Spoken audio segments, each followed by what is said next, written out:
na moyen mosusu akosala ezali te. Avancez, avancez, avancez. T'es na tapis rouge. 2, 1. Mesdames et messieurs, que dire de cet aspect, de cette affaire, de ce que nous sommes en train de voir du côté de l'artiste musicien Ferregola.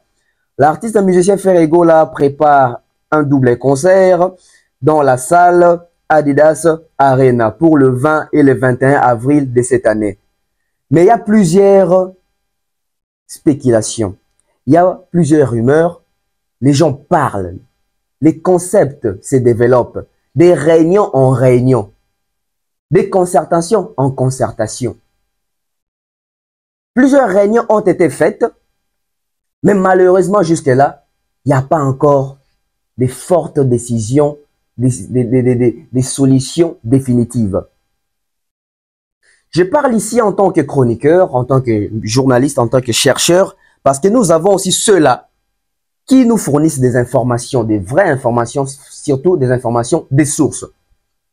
Voilà pourquoi je vous prie toujours de vous abonner sur cette chaîne YouTube, Bev Officiel. C'est très important car ici, nous donnons vraiment des vraies informations et la majorité des informations que nous vous donnons, ça se réalise toujours et elles sont toujours à 98% vraies.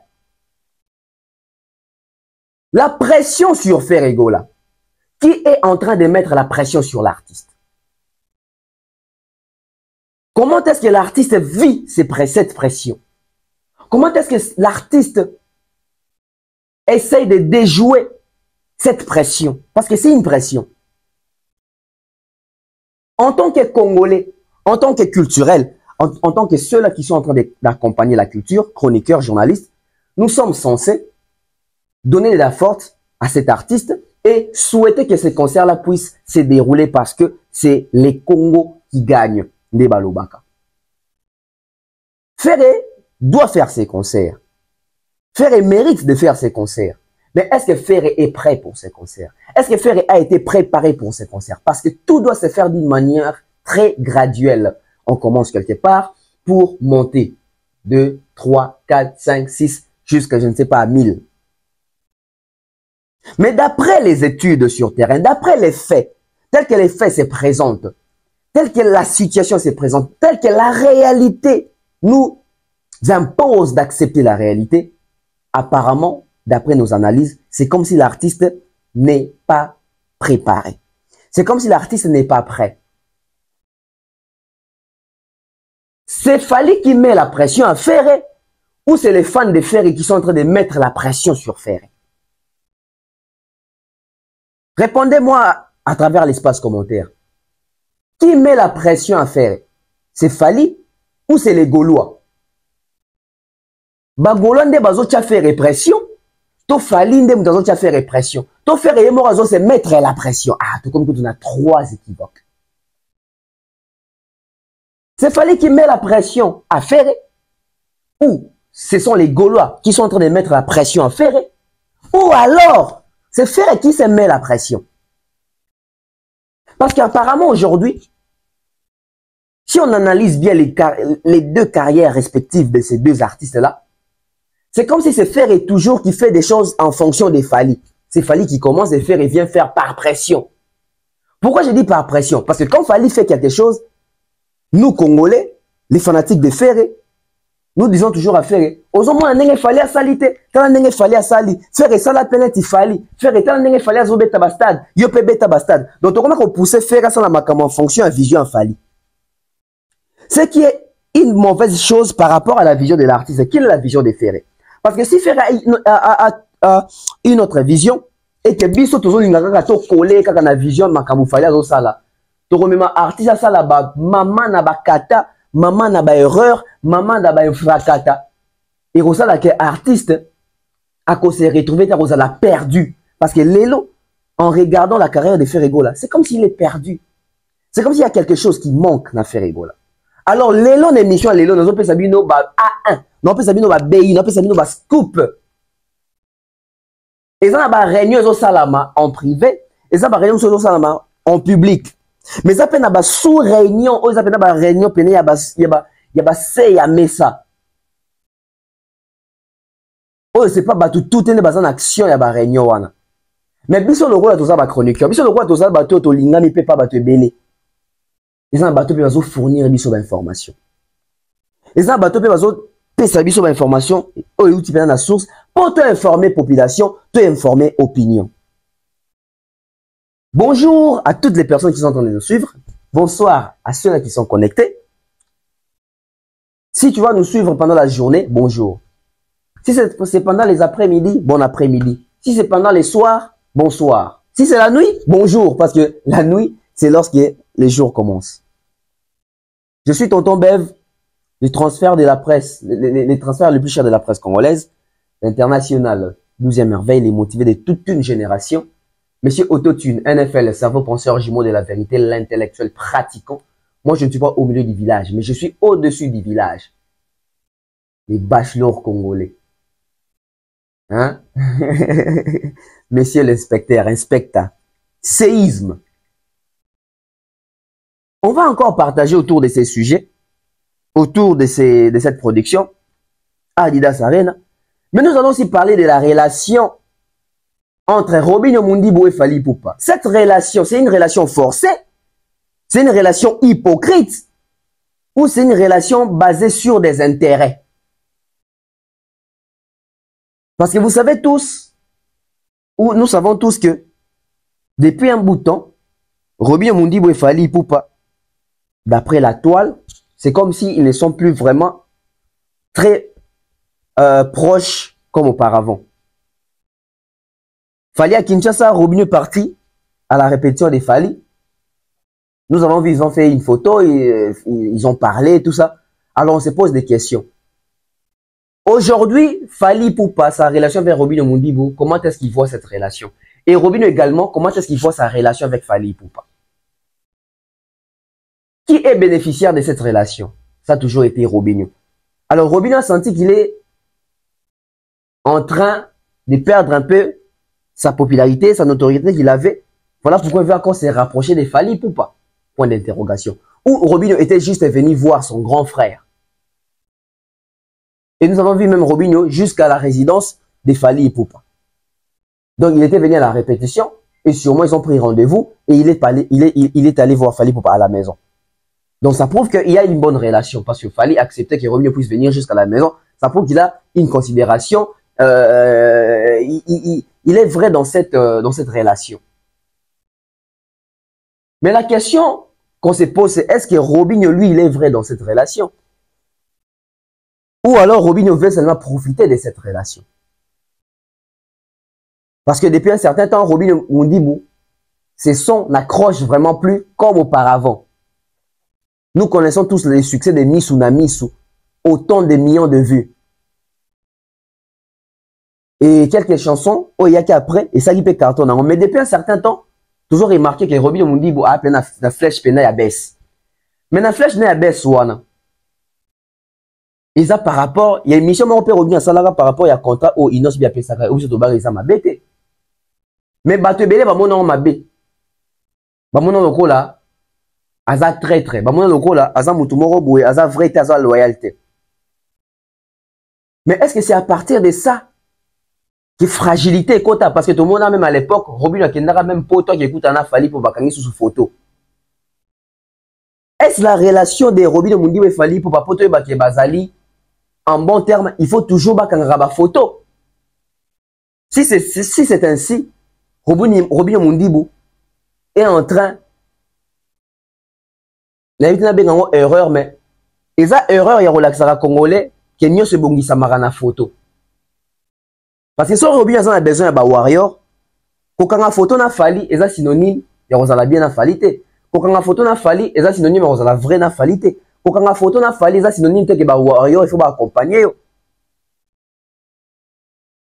Robinho va sortir un album. Et il a besoin de cette force-là. Parce que Robinho venait de sortir sa chanson un jour, mais qui ne décolle pas vraiment très bien. Et en termes de la communauté, nous avons mais à quand aussi les featuring de Robinho et Fally? Pourquoi est-ce que ça ne sort pas jusqu'à nos jours? Parce que c'est un projet que Robinho Mundimbo a commencé à utiliser depuis. Après, les gens vont dire que Fally bato to bapousse na pembeni na ye aliaka bango moto amela bango succès. Mais les gens oublient que Fally Ipupa après ça a toujours lumière. Fally ne va pas quand même prendre Robinho ou d'autres artistes à comme ça bango ba Fally. Fally fait ce que oh ils ont un pouvoir naï. Déjà aujourd'hui, Robinho Mundibou, Fally a TK visage na Accor Arena, Bercy. Mesdames et messieurs, ces concerts-là étaient les concerts les plus attendus qu'on ait quand même eu Arena, ya Fally. Parce que c'était vraiment, en 2020, pendant les années, guerre, pendant les combattants, koto, banani, koto, yo. Mais Robinho a bénéficié de cette visibilité mondiale parce que concernant Balobelango, na ba TV5, na ba France 24, les peines à l'Obéla. Donc, on voit à combien plus forte raison la visibilité était intense. Mais posons une question. Est-ce que Robinho Mundibou avait profité de cette occasion, de cette exposition, de cette visibilité? Parce que si aujourd'hui, nous sommes en train de constater que Robinho est toujours en train de partir, qui est demandé les soutiens des Fally à chaque fois, ça veut dire que peut-être la première occasion n'a pas été bien saisie par Robinho Mundibou. Parce qu'aujourd'hui, Robinho Mundibou, je pense qu'il va fêter, je crois, 11 ans ou 12 ans de carrière solo. En 12 ans ou 11 ans de carrière solo, Robinho Mundibou n'a pas d'album. Il n'a pas un album. Vous savez, un artiste qui doit tourner, un artiste qui doit faire des productions un peu partout là, avoir des vrais contrats, livrer des concerts dans des grandes salles, il faut avoir des albums, il faut avoir des projets. Aujourd'hui, Robinho a plus de chansons dansantes qui sont connues que des chansons rumba. Est-ce l'artiste ne s'était pas tiré une balle dans la tête? Fally comme grand frère. Fally comme grand frère. Par rapport à sa relation avec Robinho Mundibou. Fally, c'est un artiste polyvalent. Mais dans sa polyvalence, il réussit du côté rumba, il réussit du côté, je ne sais pas, musique dansante ou musique ouverte, ou tokos musique. Quels sont les conseils que Fally prodigue ou prodiguer à Robinho Mundibou par rapport aux chansons, par rapport au style? Et Robinho Mundibou qui fréquente et côtoie Fally Ipupa régulièrement, artistiquement, hein, d'une manière artistique. Qu'est-ce que Robinho Mundibou a appris de Fally? Parce que tu as une relation, la relation bénéfique. Ce qui est bénéfique, c'est que Robinho, à chaque fois qu'on écoute un grand frère, il faut tout plus Max Solo, il y a musique, expérience sur le Marumba, bah ça la rumba neni, bah Marumba neni pour ça à succès. Tu dis que Marumba, Robinho fait ça à succès quand il Marumba Fally, mais au moins couper ça est secret wana. Est-ce que Robinho est tout un grand frère secret wana? Mesdames et messieurs, dans la vie oyo, surtout pour ça ni pemeni ya ba grand. To lingate to pousse na kaka poto se frotter na ba grand pour ba yeba biso. Mais to lukato yeba pour na nini grand comme un grand. Nini ça qui est grand comme un grand. Pour na nini makamo grand ça la kababa mona ango grande.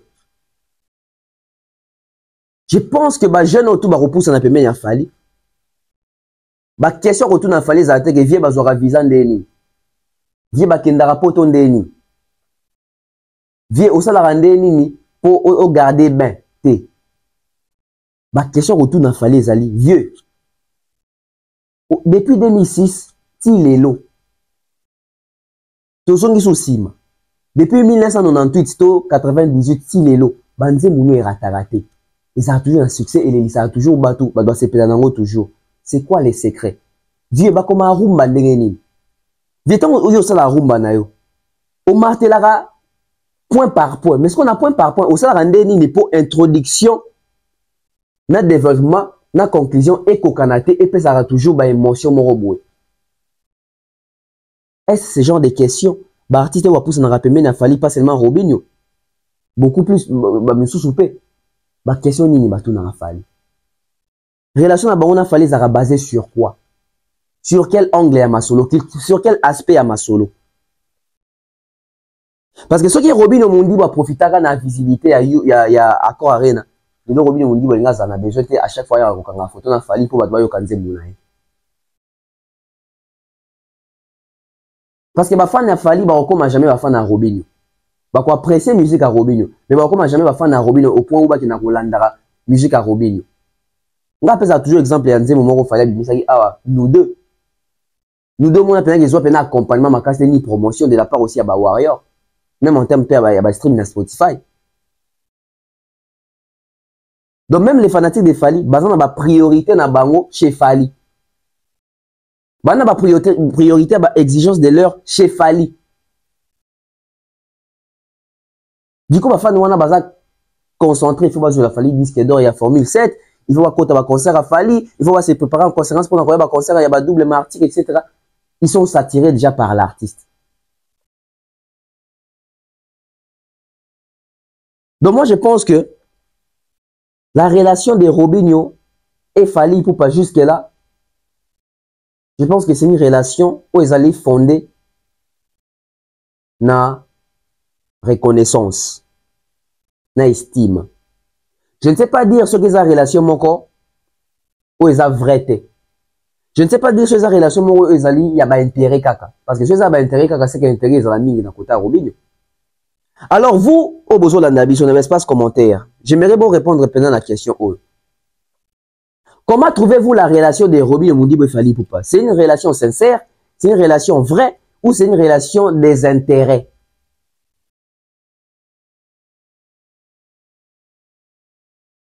Tout une question côté wana. Mais tout quand on a développement, il y a sujet. Makambo ya ba concert na poto. Lelo to koma ko kamwa. Bande ko combattant o baela biso le côté radical. Bande ko combattant o baela biso le côté ko boya dialogue, ko boya lisolo, to ke na bango bongo ba obeta concerté. Lelo ba faire bazo lia ba fruit. Ya bitumba oyo fali auto aussi ça ba kamba ba combattant. Bato ba bénéficier ya ba faire. Pourquoi? Parce que fallait la kisi na face ya monde que combat wana ezaki contre ye, ezaki contre musique te. Ezaki contre musique te. Mukona obeta bino lisolo pona nini maisha park salama. Mukona obeta bino lisolo pona nini maisha park salama ki na 2005. Non, 2004 2005 parce que banana ba 2004. Mukolo na robete la bino lisolo ya maisha park. Bande kubo regretter. Et ce qui objectif ya maisha park est Simbaka. Mais en 2024 oyo, tonga to sa bato yo, totala rayu arena na musika, totala bako arena na musika, mututela nga beta ngo lisusu. Ce qui copie ya maisha park est Simbaka, ce qui projet, ce qui likanisi ya maisha park est Simbaka. Objectif final na bango soki Simbaka. Lelo tolinga to fana teto e baba banzem lokola ba. Souvent na vie po yo linga mai fo ye ba poésie. Chéria lobi nanga je t'aime na yo kiss. Na démarche ya caméléon zo repousser poussière. Tolinga to ye ba banzem wana. Ce qui objectif ya maisha park est Simbaka. Banzem lokola ba. Maloba tabwa ya bisa kingaye. Soki ezalaki makoma mbele tinga mangala nzoto. Nalakisa epokanisa peut-être qu'on change idée. Fatou tabou, fatou tabou. Fatou tabou, compresseur. Ce qui au projet à maisha park est Simbaka. Banzem lokola ba. Okozonga maboko pamba. Okozonga maboko wala wala wala wala. Zele kokomela yo molai. Akole kokoma yo kilo. Ce qui projet à maisha park est Simbaka. Et Simbaka. Banzem lokola ba. Yo pe ba pe sayo et tongeto ye bangote, mesdames et messieurs. Le dossier de maisha park est tellement noir que les jours où je vais ramener cette histoire sur la table, il y aura des pleurs et des grincements des dents. Croyez-moi sur parole. Projet maisha park est raté. Projet maisha park est raté, fallait Abimi à créer Génération Asika. Faire avec accompagner, baka bosse, bae, basse, leo, balongo, etc. Ba créer Génération Asika. Les 4 carrés à leader bande ko régner na Congo à l'époque, bazala jamais content ya sorti album droit chemin. Et comment dit que na Congo bakoma ko yoka batutu. Bakoma ko pesa batutu chance. Chikso na bimisi bayokie, Sola bimisi bayokie, Montana bimisi bayokie, c'est Léo bayokie, etc. Et les loko wana et pas ba vieux belé na musique na biso et les kate ba sepelate. Et ba vieux na biso ba décida ko se sacrifier bango moko pe ko sacrifier carrière ya ba musicien congolais. Ba salango nanko la majorité ya ko yemba pona pouvoir ya Kabila à l'époque. Parce que ba bête na poto phénomène combattant bandi ba se pelate na pouvoir ya Kabila à l'époque. Ba vieux belé bandima ko ebela Kabila po eboma cop na poto po nouvelle génération eye ba beta jamais ba concert na poto lo bate que makambu ba kofi ba wera ba sala tala ba fali pe ba osalango. Makambu belé salama à dessein. Je vous parle ici sérieusement. Ils ont ba vieux belé na musique ba se pelate et ba yembela Kabila nan kope ba ndima ko zo ba lar na bango ebele. Mais pour sacrifier cette nouvelle génération, ba mona les jours T na poto par rapport à ma concert prestation en Europe. Et bah vieux moussousou même, bah intoxica, bah soutenir combat. Beaucoup remarqué à l'époque où bah combattant bah zobo ya musique bête na poto, bah vieux na biso bah liya kambongo ya Kabila awa à l'époque bah zo kambongo ya oyembe la Kabila, où ils ont fait ma bête propagande. Mais discours na bango faire ba combattant ils n'aura jamais discours où il y a défi, il y a défi ba combattant jamais. Ils ont toujours discours où il y a mutu na se ba combattant to boza bande kona biso to yo kana to solo la. Citez-moi un seul leader na ba vieux na biso ou atena tête na ba combattant boy à l'époque azati. Bango to ezaka discours de paix, to luka kimia, to vanda autour d'une table, to bongisa. Et ba jeune to ya génération ya ba fali ya ba faire bazaki distrait.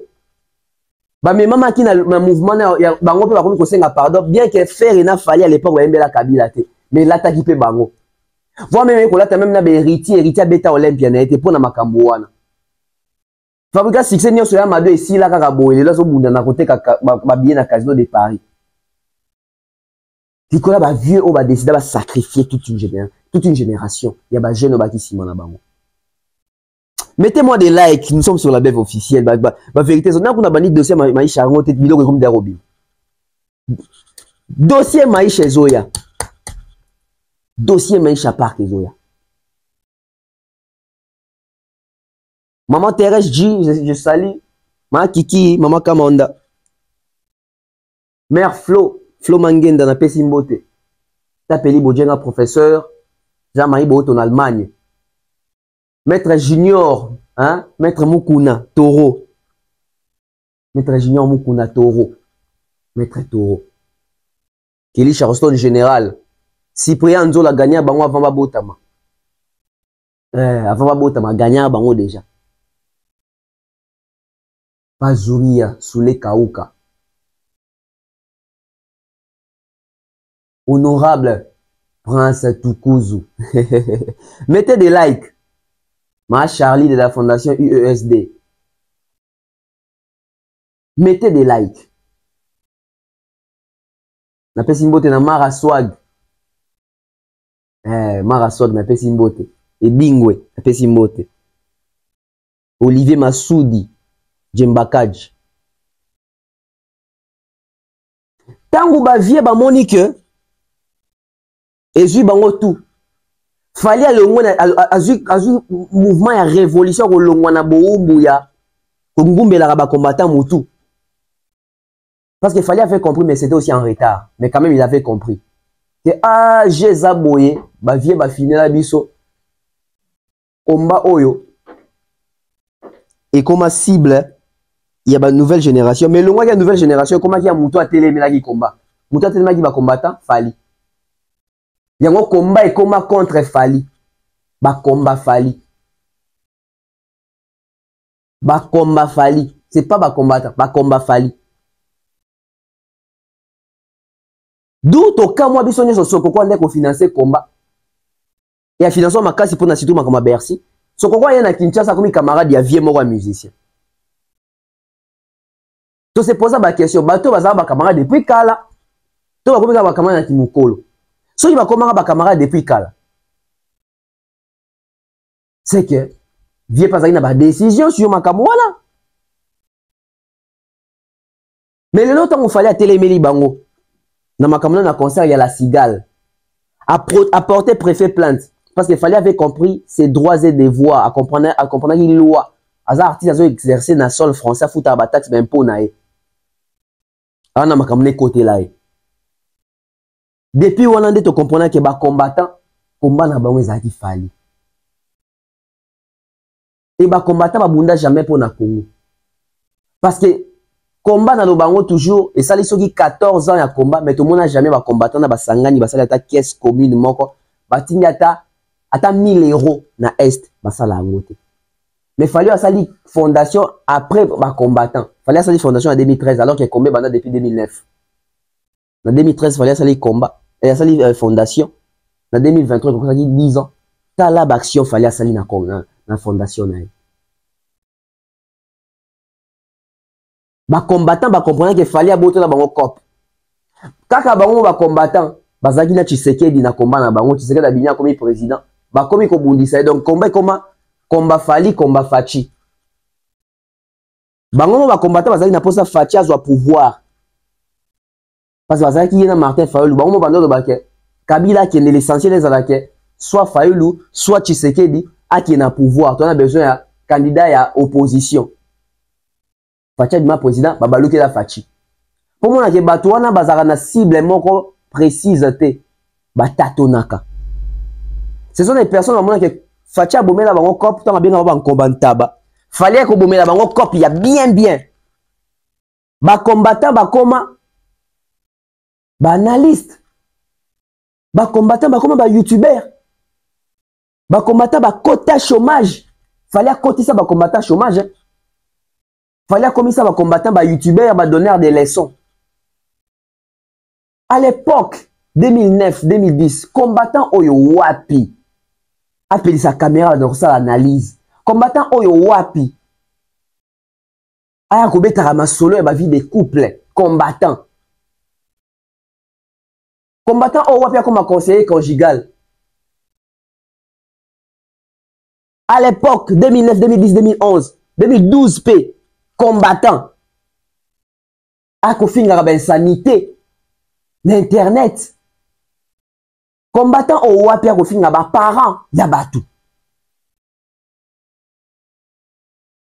oh l'idée était bonne mais les acteurs sont mauvais l'idée script scénario ya combattant ya combat ils arrivent bien mais ba acteurs ba qui ko jouer qui combattant des mauvais acteurs, des piètres acteurs. Tout ça parce que si les acquis qu'on bouni ça, fallait parce que même que soit il fallait à réussir, bah tout na sima baroya. Et aujourd'hui toujours expérimentant, fallait à réussir na barena. Aujourd'hui c'est Ferré, c'est Fabregas, c'est Oisé quoi. Fallait qu'il y ait réussi encore arena. Guess Moïse était venu dans la maroquinerie. Papa Jossar habite en Belgique. Un jour après, concert à Fali na Bercy. Non seulement Fali Poupa. En 2010, en 2006, à même mouvement, il y a révolution. En 2020, à même mouvement, il y a révolution. Donc, à même dans nos révolutions, il y a un orchestre, il y a un vieux qui a exploité. Il faut que na mai tout misu et en 2020 kolongwa avec comme un mouvement révolution kolongwa na combat na nzela ou ba kosi la makambo pour nous ça va concerner na poto les gens vont reconnaître Fali les jours que Fali il peut pas on touche du bois aux asu na mokilité ndé ba bobeta li solo que ceux qui va concerner les onga na poto Fali ceux qui génération si bima bazo bango ba comme ba leader Fali so ba doit comment ko ça la musique na français, na lingala deux albums différents, ils ont évolué. Et ça peut avoir succès, Fali. Ceux qui disent qu'il y a sur le côté dans Congo, Fali. Ceux qui sont single d'or et en Congo, Fali. Ceux qui sont arena et en Congo, tout le monde bêta pour na kati, Fali.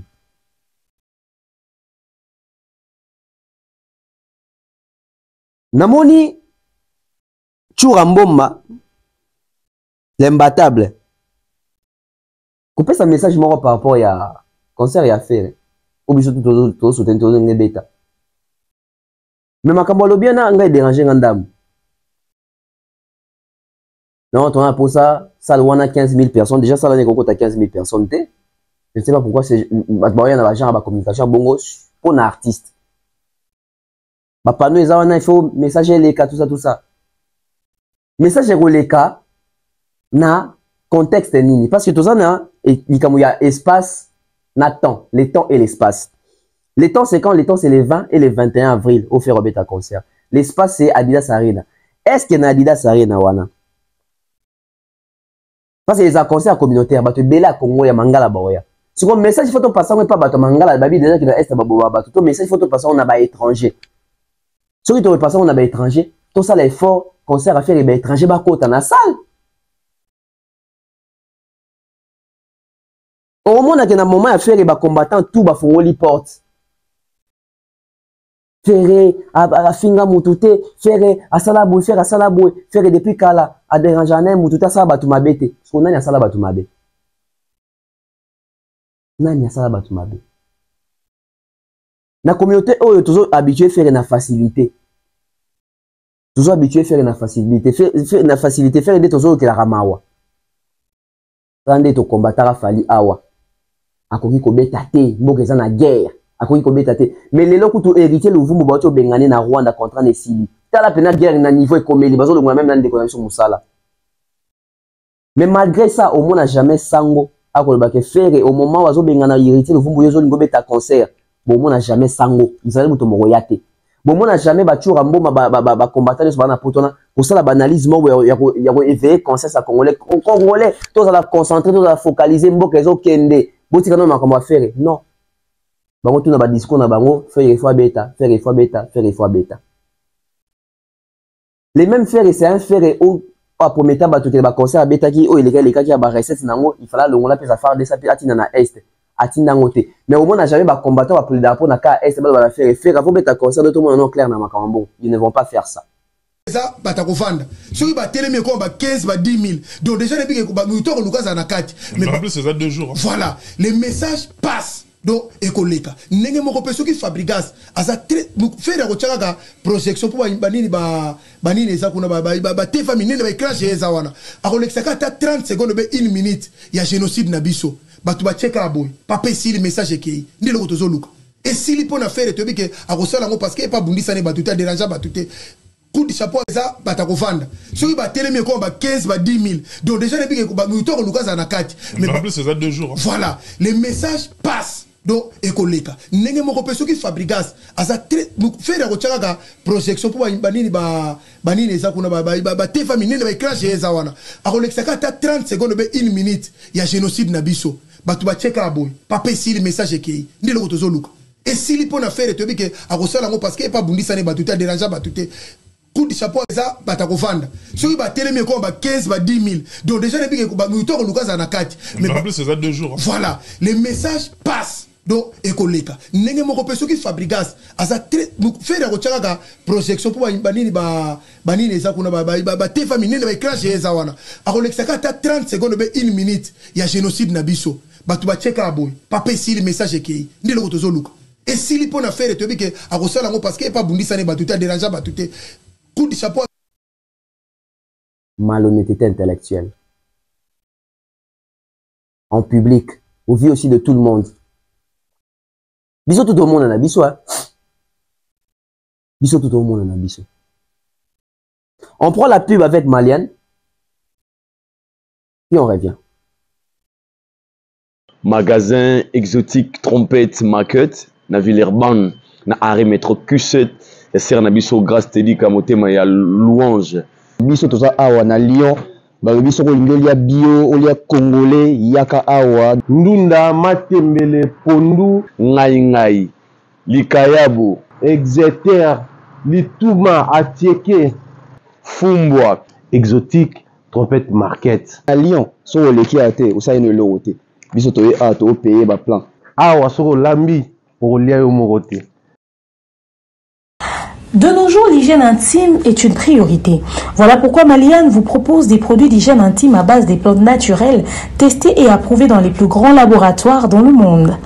Maliane vous propose des thés de fertilité pour hommes et pour femmes, du thé pour bain à vapeur after accouchement pour soulager les maux de dos, gel intime pour hommes et pour femmes, produits pour les règles douloureuses, fibrome, endométriose, polykystie, myome, resserrement du muscle du vagin, trompe bouchée et j'en passe.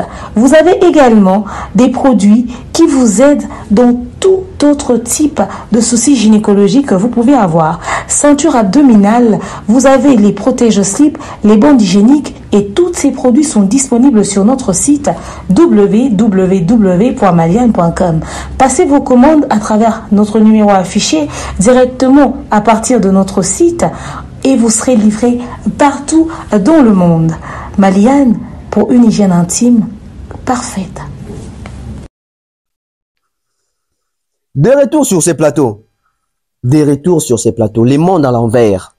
Aujourd'hui, les combattants soutiennent Ferregola. Les combattants veulent voir les concerts de Ferregola. Donc, on comprend que les combattants, tellement fallait que Chabango Bimoro Boé, comme on a haine contre Fali. Donc, du coup, Barotique a fait la bête pour faire mal à Fali. Oh, alors, ils pensent faire mal à Fali.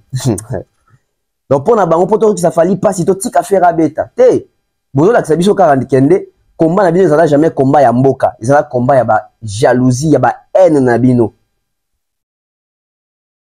Okili ezomona, biso tout tozomona, toyebi na biso. Toyebi na biso. Et heureusement que tu comprenais bino avant. Parlons de ces concerts. Mesdames et messieurs, si on continue à citer à Dinas Arena, au moins billetterie à faire et que ça qui épuisé. Mais sold out à Dinas Arena n'a jamais quoi affiché. Et le col là-bas, billetterie ça qui suspendu momentanément. Bango ba weleli déjà. N'a même yémoro artiste, le mythe n'a toujours fait Ferregola. Est-ce que Ferregola bien donc va professionnalisme? Est-ce que Ferregola aspire au professionnalisme? Parce que si Ferre aspirait au professionnalisme, il allait être très regardant même à travers ses publications sur les réseaux sociaux. Faire un compte officiel a publié ma publication dans ma visuel, il y a sold out. Alors que la salle Adidas Arena n'a pas encore déclaré ses concerts comme sold out. Parce que jusque-là, c'est pas sold out. Ma bien dans le civilité. Ma bien ésoté comme un cac. 5 fois annoncé sold out. Mais les billets ésoté comme un cac. C'est quoi cette stratégie? Donc, faire rigolo, il n'y a pas comme quoi agir selon attente à Bagola. Bagola, c'est la sold out. Allez, le quoi dans le sold out, il était topé, ça va comme un sold out, va satisfait. Non, mais, un artiste, n'a pas fait un bozo, mais il y a une erreur. Il y a une question, c'est fallu qu'il met la pression à faire. C'est Ferre qui se met la pression ou c'est les Gaulois qui sont en train de mettre la pression à Ferre? Quand à Ferre est mon quoi? Oh, musique en français. Ngaté natina quelqu'un en français. Ba fitinga sali goûte simbité tout ça. C'est le même Ferre aussi. Une année après, en 2018, à Yakio, nous avons préparé l'album international, album en français. Ba tout oui oh. Mais yo lo baike, yo au gardien rumba ote, ba fan de basengi. Bafana ngo basenga ki wapi bayaki na ndaku babenga ki na téléphone, tout ça pour justifier Kindindo wana. Quand il a vu que Fally Tokos a marché, a beti ba concert un peu partout, a gagné ba free my memieti, sika memi wana ti les deux disques d'or, faire bi ngape na sala bongo. Donc du coup c'était pas sa vision. Par pression, il y a pas fanatique, mais par la pression, Oyemo Pamichaki, par pression, Oyo. Je ne pense pas Fally à faire la pression, parce que Fally fait sa carrière pour réaliser ses rêves. Mais faire, c'est comme s'il fait sa carrière pour prouver Fally que moi aussi je peux. Il y a pratique à Mabé. Il y a pratique à Mabé. Il y a choix à Mabé. La salle Adidas Arena nous dévoile ici que Ferrego là va se produire à Adidas Arena qui contient une capacité de 9000 places, maximum si c'est une fausse 9500 places. Mais l'artiste n'a pas pris la majorité ou l'entièreté de la salle. L'artiste a eu 7000 places. L'artiste a eu capacité à 7000 places pour les concerts en Adidas Arena. C'est qu'à l'époque, il fallait que Ovo Arena na You Arena. Ndolo Libongo, Ndombolino. Actu de la haine. Bakali. Non, il n'a pas comboté. Bazamou Ebele, Baya a pour le Fali Poupa. Jazz Kavoulou. Fali Poupa, Papessier Katikati à salle Bache Barido. Fali pour na You Arena, Bakosé qui a payé 20 000 places. Na Ovo Arena, pas parole, ça cause que Kuna Fali Poupa. Azuka espace mort, il y a 1500 places. Alors, ils ont eu le coup. Si comme Makamo, ce que tout le monde a besoin de la vérité, que faire, il faut 9000 places, mais Azuka a capacité à 7000 places. Bah, on a une investigation, on a sur la page, on a un site, on a. Wapi bango. Les réseaux sociaux aujourd'hui, c'est très dangereux, Bandeko. Ce qu'on aussi et qu'on kangaye, qu'on ridiculise. Image, on a affiché. Botanga. Botanga partir. Babi te faire, combien de faire Robert en Adidas Arena, pour jour tel, les concerts dans RTL. Azu capacité, car il y a 7000 places. Donc, faire ego là, Azongi pour bêta concert dans poto, mais Azongi kaka, pour bêta, donc Azongi pour bêta, dans format ou atikaka, concert à souka bêta dans poto à Zénith. Faire ego le faire bêta, donc à Zénith. Parce que 7000 places, c'est vraiment Zénith, parce que Zénith est dans 6804 places. 6804 places, c'est à peu près 7000 places. Et jusque-là, il n'y a jamais eu de sold out. Si tu as suspendu un billet vente, et les lois, je crois qu'ils ont hier, avec la réouverture, il y a 20 moments, sur le côté, ils ont 3 catégories complètes. Complètes. Mais 2 catégories, moi, où il y a les cilités, billet, il faut qu'ils soient les autres comme un âme. Parce que sold out, où tu wapi. C'est ridicule, ça. C'est ridicule. Après, on le comme Kebino Bolinga faire était, ça que faire la ligne, bisoté parce que faire, ma comme net trop ils ont, ça frise de l'okuta. On soutient. On veut bien qu'ils puissent faire ces concerts, mais qu'ils puissent faire ça dans la vérité. Pas dans les faux, pas dans les tâtonnements. Voilà encore ce qu'on appelle l'amateurisme. Encore une fois, pris la main dans les sacs. Faire azur capacité maximale, il y a saleté. Faire azur capacité à 7000 donc, réduire. Donc, il fallait que tu aies un peu de il fallait azur 20 000 places. Jazz Kavoulou, le méchant qui a lui, il fallait azur 15 000 places. Pas parole, ça qui est dans la sogi dans Ovo Kunao, fallait azur bayebi kutukte ka obeta concert bakalio na comédie bato Ovo na babi ke fallait bayebi kunate azur jamais date. Aujourd'hui, où sont tous ces gens-là? Banti valeur wana baza pilelo. C'est triste et c'est honteux. Pourquoi quand il s'agit de Fali, il faut Fali Zamakama Minene? Pourquoi ça quand il s'agit de faire, c'est comme si Bozo Banga faire azur capacité à 7000 places na Adidas Arena, donc 2000 places moi balongo liango. Alors je me pose encore une question. Ceux qui font azur capacité à 7000 places, tant on va retirer podium pour y avoir des scènes, c'est les liens à la place, c'est de faire un goal à bête à pénal Zénith pinda. Parce que déjà sur les 9000 places, sur le podium, il y a 1000 places moi capacité il y a 8000. Mais c'est quand on a jusqu'aux 7000 places, battre jusqu'au scène, battre podium. Donc concert des roses, concert 5000 personnes.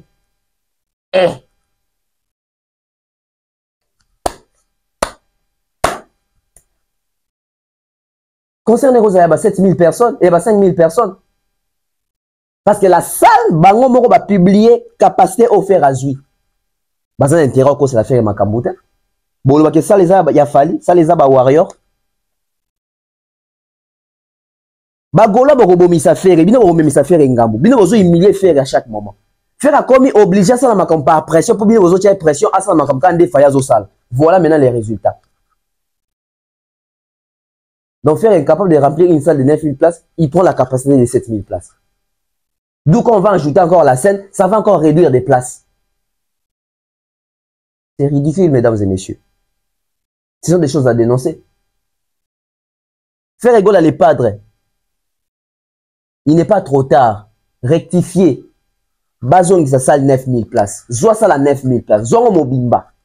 Fallait avoir qui mobimba. Ovo mobimba. ING mobimba. You arena mobimba. Faire zoa salle mobimba. Oza ko ridiculiser mutu. Eza ko kisa mutu soni. Mutu loba ke biso to la savon ke to le cabron ebele mais tant que oza salle oza ko to dans mukie en termes de capacité. Et bon juste sous capacité sous bon réduire on sous na 7000 places. S'il vous plaît. Parce que ba revendeur ce n'est pas ça qui système de ba revendeur qui bidimo bosso ba bipo ke côté kato ko kaba. C'est bon nga boteka poni bochaka na Fnac parce que na Fnac bateka ba bi. Faut bochaka na ba Fnac mais bidimo bozio na maboko boke teka ba to banganda. Vous avez besoin banani ba concert, ba congolais kakati. Ah! Y'a on a le bas qui n'a début ah, Faire n'a pas été préparé et il n'est même pas prêt pour ça. Tout comme c'est fut le cas avec les stades des martyrs. Faire n'était pas prêt ni préparé. Faire à bêta stade par l'Oyenge à Ora ya Fali. Nous pépé à concurrence ou on a que bagola pe banga prouver que biso peut te soutenir faire ne ba ya stade. Pour Fali à bêta. Donc Faire est en train de bâtir sa carrière. Na ba prouesse ya Fali, na promotion Fali. Fallait aussi la faire et promotion. Partout Faire Fali azo les casos c'est la faire et promotion. Et Faire vient autant bolana boy facilement parce que tout le monde déjà qui a bouki banzeta le ngoli bepine. On verra des choses. Hein. On verra des choses. Vous voyez que Faire il faut avoir visa. Vous voyez que Faire ok ne remet ta concert il est moroté. Il faut l'accompagner na ba musicien na orchestre nae. Et la pression oh ba gola bazo tia sous Faire to ba congolais bazo tia Faire ça que Faire il faut ça net il faut même ma presse, il faut même ma bana quartier nae, il faut même ma master nae, il faut même ma bana venir na bango, il faut même Bino Robomisa Faire. S'il vous plaît, arrêtez de coller l'image de Faire et à Fali. Boromisa Faire Ngambu. Boromisa Faire. Boromé ça est tension, Boromé ça est AVC. Faire aura 48 ans le 3 mars ici. Ah, Jésus Kinde.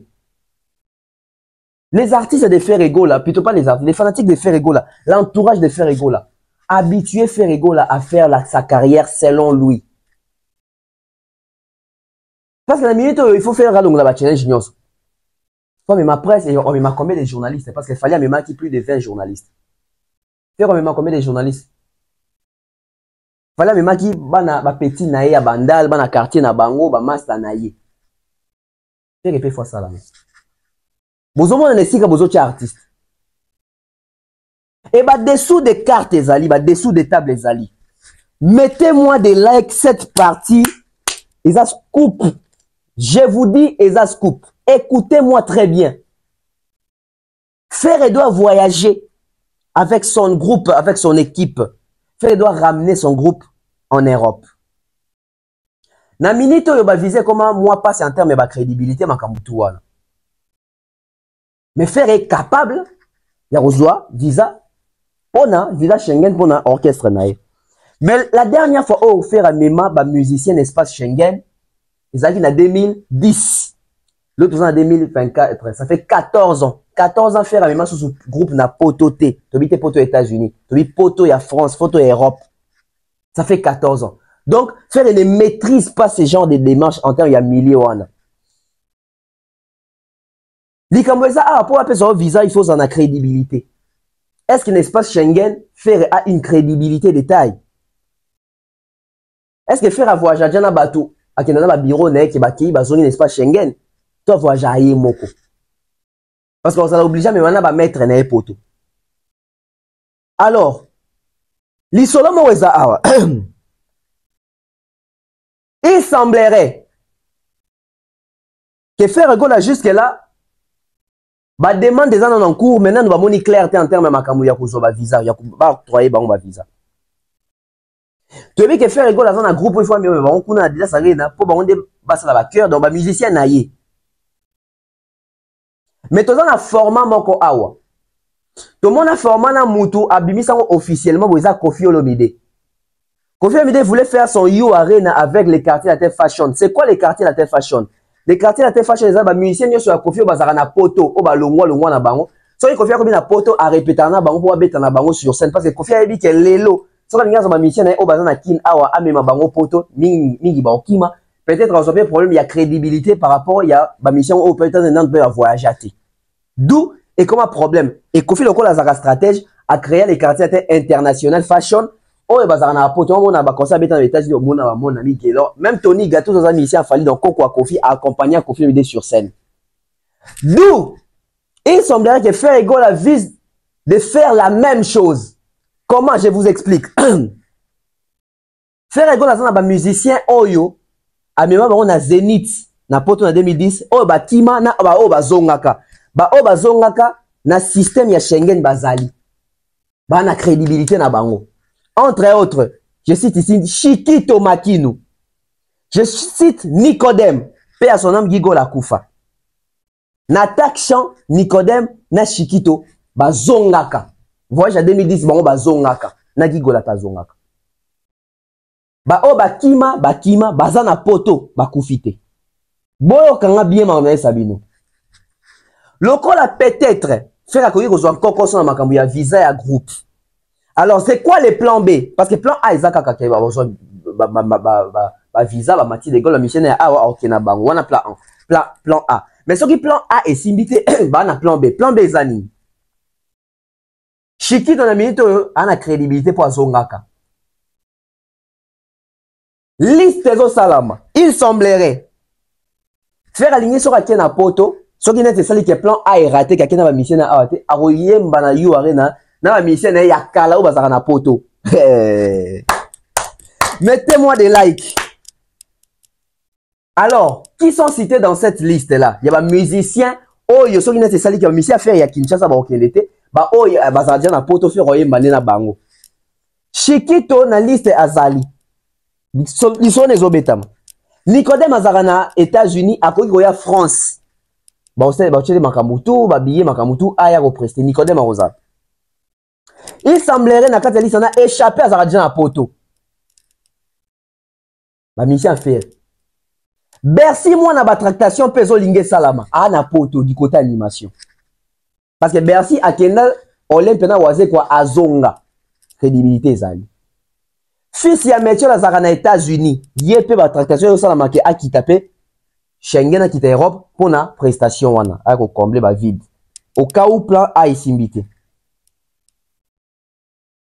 Roden Tupac. Yé pas à poto. Roden Tupac. Envie mayonnaise. Aza musicien ou Akimara Ferre en 2010. Na Zénith. Azarana poto. Envie mayonnaise.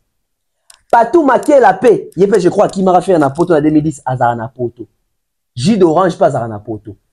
Ce rotali liste oh ça fait 10 musiciens.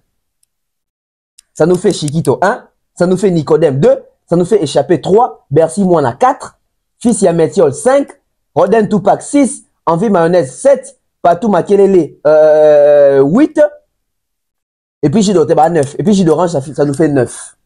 Sauf Gigo Lawa Koufenge ça à 10. Plan B, il n'y a pas dessous des cartes, il semblerait Ezaboué. Ce que ça dit que faire à corrosion la musicien il y a visa pour la crédibilité en termes d'espace Schengen. Akoye mbana mission na bazara déjà na poto ba ça ba répétition kuna ba ngonde ba kozala sur scène na faire egola. Est-ce que batu ya sima pe ba kozala espace ba o bazonga ka marka uza kenda Zénith azonga ka ana crédibilité na ye. Donc équipe asima ba robeta ya sima forcément ba ba onyo sauter mais quelques-uns déjà ba kozala wana. Bandeko eloko ezodalisa artiste pongite mikolo eza makambo cet aspect. Ramener l'équipe. Est-ce que faire à Romema pe ba danseuse to ba relouer ba reken à poto? Yango ba réunion ezo salama des réunions en réunion parce que avoir la salle c'est bien mais est-ce que l'équipe ba ozo ba visa na crédibilité et est-ce que ba ko kimate na poto? Donc ba mission faire rigolo ba na Kinshasa bazo frôler danger oyo ba mission quartier ata Kinshasa ba frôler kata on confie que no beto ba concerner na poto à travers na bateau baza déjà na poto ba ressortir quartier ata ya kala ya poto. Faire peut faire la même chose parce qu'il y a des tractations.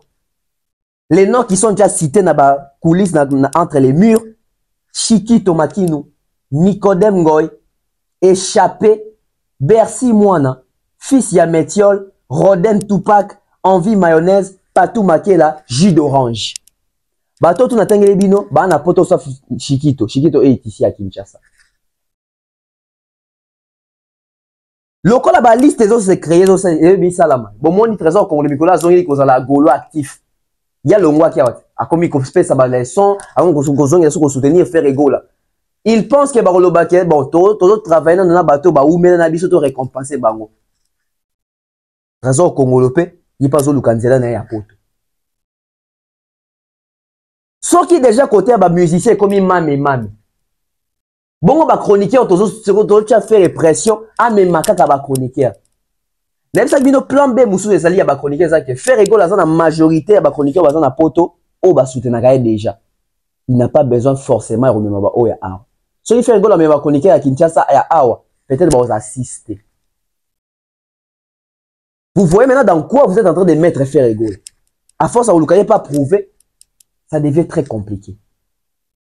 Crédibilité na Schengen. Crédibilité na Schengen.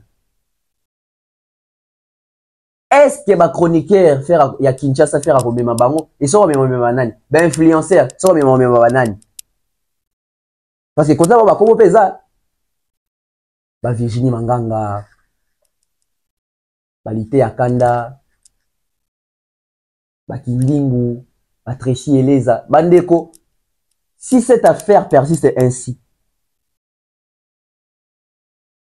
je ne souhaite pas. Parce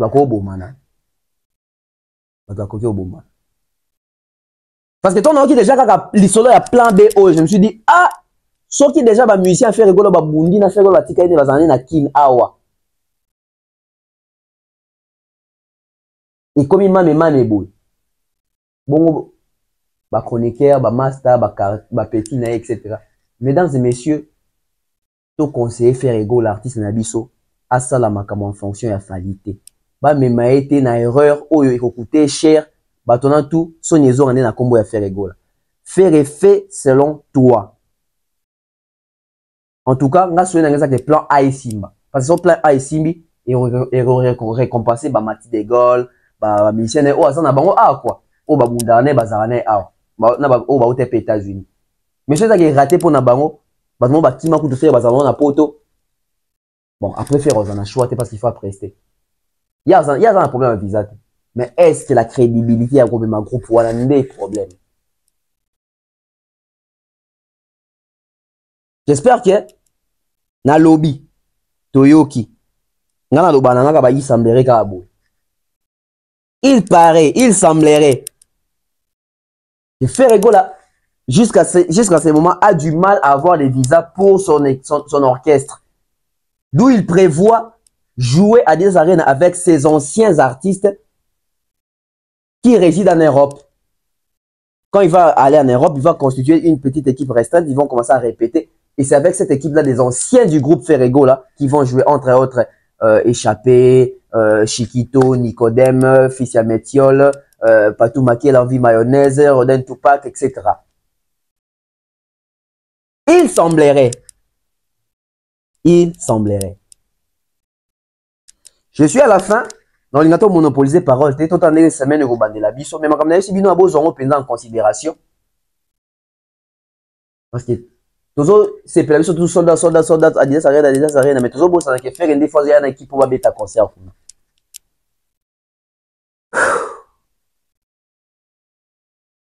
Merci à toutes les personnes de Bisso. On se retrouve très prochainement. Je salue comme ça l'archi merveille qui mouta. Après si mbote na gingenda papa français. Papa français, boss mboka. Maître Jean Kunatoro. Après si mbote na Mouktek service, César Amani, Amani César. Tout ça va bien. Notre manager Akai Mobutu na pesi mbote. On se retrouve peut-être le soir pour développement et à sujet Oyo. makambo koloba eza tellement ebele na bombi pe ebele mais lisola Maisha Park tosolo lango tosolo lango ouais tosolo lango penza deux na yo l'international Irène Biouma apesi mbote je salue comme ça Nadine Mayo grande sœur on se retrouve très prochainement bye bye.